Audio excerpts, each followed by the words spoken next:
வெண்ணெய் பழம்னு சொல்கிற அவகேடோ இப்போ தாங்க சீசன். விளையிற இடத்துலையே நான் வாங்கினேன். கிலோ 110 ரூபா தான். பழமுதிர் சோலையிலெல்லாம் 300 350 ரூபா.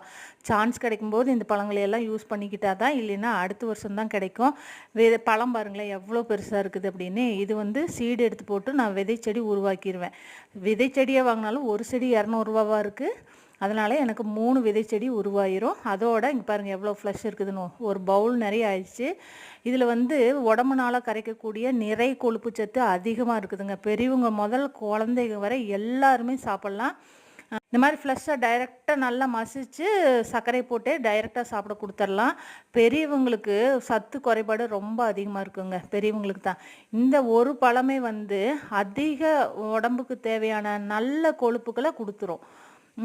பயப்படவும் தேவையில்லை. இவங்களுக்கு சுகர் இல்லை, அதனால் ப்ரெஷரும் கொலஸ்ட்ராலும் தான் இருக்குது. ஆனால் டாக்டர் இந்த பழத்தை கொடுக்கலான்னு சொல்லியிருக்காங்க. நீங்களும் இந்த சீசனில் ட்ரை பண்ணுங்கள் வெண்ணெய் பழம்.